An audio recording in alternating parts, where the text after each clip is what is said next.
నమస్కారం. మెడిసిన్ లాంటి కష్టమైన చదువు చదివే ఒక యువ వైద్య విద్యార్థి అదే సమయంలో మ్యూజిక్లోనూ అద్భుతాలు సృష్టిస్తే అసలు ఆ జర్నీ ఎలా ఉంటుంది? మనం తీసుకున్న ఈ సోర్స్ మెటీరియల్ ఆధారంగా ఒక మెడికో జీవితంలో సైన్స్కి ఆర్ట్కి మధ్య జరిగిన ఒక అద్భుతమైన కలయిక గురించి ఇప్పుడు చాలా డీటెయిల్గా తెలుసుకుందాం.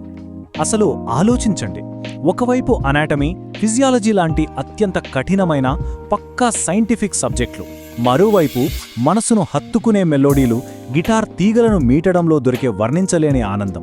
ఒకదానికొకటి పూర్తి భిన్నంగా ఉండే ఈ రెండు ప్రపంచాల మధ్య ఆ ద్వంద్వత్వం ఎలా బ్యాలెన్స్ అయ్యిందనేది నిజంగా చాలా ఆసక్తికరంగా ఉంటుంది. మొదటి విభాగం, medicine and city life. Kurnool నగర జీవితం ఆయనపై ఎలాంటి ప్రభావం చూపిందో చూద్దాం. వరుణ్ రాజు కేవలం ఆ టెక్స్ట్ బుక్స్కి అతుకుపోలే తెలుసా? అనాటమీ, బయోకెమిస్ట్రీ లాంటి లోతైన కఠినమైన వైద్య విజ్ఞానాన్ని చదువుతూనే చుట్టూ ఉన్న ప్రకృతిని, మనుషుల మనస్తత్వాలను కూడా చాలా నిశితంగా గమనించేవారు. అలాగే అప్పట్లో బ్యాడ్మింటన్, క్రికెట్ లాంటి ఆటల్లో ఎంతో క్రీడాస్ఫూర్తితో, పోటీతత్వంతో ఆడేవారు. ఇక కొత్తగా కర్నూలు నగర జీవితానికి అలవాటు పడుతూనే రూమ్మేట్స్ గొప్ప సహకారంతో ఆయన మొదటి ప్రయత్నంలోనే సబ్జెక్టులన్నీ పాస్ అవ్వడం విశేషం. ఇక రెండవ విభాగం, ఏ వెస్టర్న్ మ్యూజికల్ అవేకనింగ్.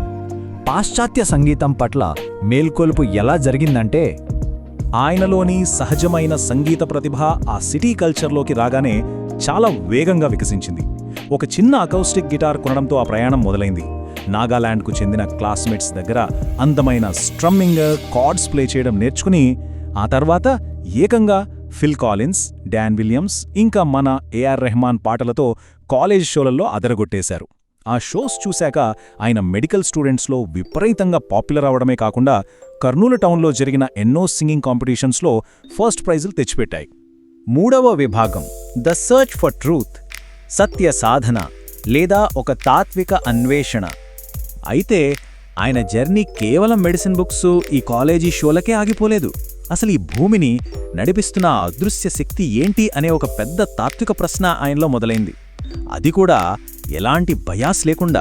ఒకవైపు కమ్యూనిస్ట్ పార్టీ వారి భౌతికవాద సమావేశాలకు వెళ్లేవారు, మరోవైపు హిందూ, ముస్లిం, క్రైస్తవ మత ప్రార్థనా సమావేశాలకు కూడా హాజరయ్యేవారు. అలా ప్రతి చోట ఒక నిశ్శబ్ద పరిశీలకుడుగా ఉంటూ సత్యం కోసం అన్వేషించారు.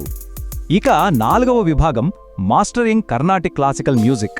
కర్ణాటక సంగీతంలో ప్రావీణ్యం సాధించడం. ఈ సార్వత్రిక సత్య అన్వేషణలో ఆయన చివరికి ఒక సాంప్రదాయవాద ఫ్రెండ్తో కలిసి సౌత్ ఇండియన్ క్లాసికల్ మ్యూజిక్లో ఫార్మల్ ట్రైనింగ్ వైపు అడుగులు వేశారు. సంగీతం పట్ల ఆయనకున్న ఆ ఎనలేని ప్రేమ క్లాసికల్ వోకల్స్ నేర్చుకోవాలనే ఒక తీవ్రమైన అంకితభావాన్ని రగిలించింది. అలా కీర్తిశేషులు సుస్సర్ల లక్ష్మీ నరసింహశాస్త్రి గారి వద్ద శిష్యరికం చేసి ఎన్నో రాగాలను, కృతులను చాలా వేగంగా ఆయన పట్టుబట్టారు. ఇక్కడొక ఇంట్రెస్టింగ్ పాయింట్ ఏంటంటే, క్లాసులకు వెళ్లడమే కాకుండా ఆయన క్యాసెట్లు వింటూ స్వయంగా నేర్చుకునే ఆ అసాధారణమైన పద్ధతిని చూసి సాక్షాత్తు గురువుగారే ఆశ్చర్యపోయారు. ఆయన స్వయం కృషికి గురువుగారు అన్న ఈ మాటలే ఒక గొప్ప నిదర్శనం కదా. అసలు ఆ క్యాసెట్ల కలెక్షన్ చూస్తే ఎవరైనా అవాక్ కావాల్సిందే. ఫ్రెండ్స్తో క్యాసెట్లు మార్చుకుంటూ రూమ్మేట్ వాక్మ్యాన్ తీసుకునే గంటల తరబడి వినేవారు. అందులో వెస్టర్న్ ఉంది, క్లాసికల్ ఉంది, అరబిక్, గజల్స్, జానపద పాటలు, ఇలా మ్యూజిక్లోని అన్ని వెరైటీలు ఆ కలెక్షన్లో ఉండేవి. మ్యూజిక్కి భాషతో పనిలేదు కదా. అందుకే John McLaughlin, Eric Clapton, Elton John, Pink Floyd లాంటి ఎంతోమంది అరుదైన ఇంటర్నేషనల్ ఆర్టిస్టుల క్యాసెట్ల కోసం కర్నూలు మొత్తం గాలించేవారు. విభిన్నమైన దేశాల మ్యూజిక్లోని ఎమోషన్స్ని ఆయన చాలా ఈజీగా ఫీల్ అయ్యేవారు. ఐదవ విభాగం, ట్రాన్స్ఫర్మేషన్ అండ్ రికగ్నిషన్. ఆయనలో వచ్చిన పరివర్తన, దక్కిన గుర్తింపు. ఇన్ని రకాల విభిన్నమైన అనుభవాలు ఒక మనిషిని ఖచ్చితంగా మార్చేస్తాయి కదా. సరిగ్గా అదే జరిగింది. విశాలమైన ఆలోచనా విధానం, ఎమోషనల్ బ్యాలెన్స్తో పాటు ఆయనలో ఒక పూర్తి పరివర్తన కనిపించింది. ఫ్యామిలీ సమస్యలు, అలాగే ఒక పూజారి సలహా మేరకు ఆయన తన పేరును వరదరాజు నుండి వరుణ్ రాజుగా మార్చుకున్నారు. ఇది కేవలం పేరు మార్పు మాత్రమే కాదు, ఆయన వ్యక్తిత్వంలో వచ్చిన కొత్త కోణానికి ఒక సింబల్ లాంటిది. ఒక్కసారి ఆ మ్యూజికల్ జర్నీని వెనక్కి తిరిగి చూసుకుంటే, ఒక మామూలు అకాస్టిక్ గిటార్ కొనుక్కోవడంతో మొదలై యూత్ ఫెస్టివల్ ఇండియాలో ఫస్ట్ ప్రైజ్ గెలుచుకుని చివరకు ఆల్ ఇండియా రేడియోలో ఏకంగా ఒక స్పెషల్ ఇంటర్వ్యూ ఇచ్చే స్థాయికి చేరింది. ఆ రేడియో బ్రాడ్కాస్ట్కి ఎంతో గుర్తింపు, ప్రశంసలు, అలాగే గవర్నమెంట్ నుండి కొంత పారితోషికం కూడా రావడం నిజంగా అద్భుతం. అన్నట్లు ఈ 8 అనే నంబర్ వెనుక ఒక చిన్న స్టోరీ ఉంది. తమ 8వ కుమారుడు అటు ఎంబీబీఎస్ చేస్తూనే ఇటు సంగీతంలోనూ ఇంతటి గొప్ప సంపూర్ణమైన డెవలప్మెంట్ సాధించడం చూసి ఆ తల్లిదండ్రులు ఎంతగానో గర్వపడ్డారు.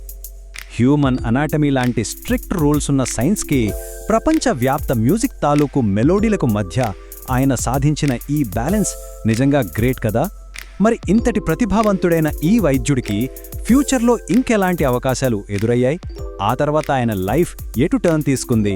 ఇలా ఆలోచిస్తే ఆ నెక్స్ట్ చాప్టర్ గురించి తెలుసుకోవాలనే క్యూరియాసిటీ ఎవరికైనా ఖచ్చితంగా కలుగుతుంది కదూ. ఈ అద్భుతమైన జర్నీ మనందరికీ ఒక గొప్ప స్ఫూర్తి.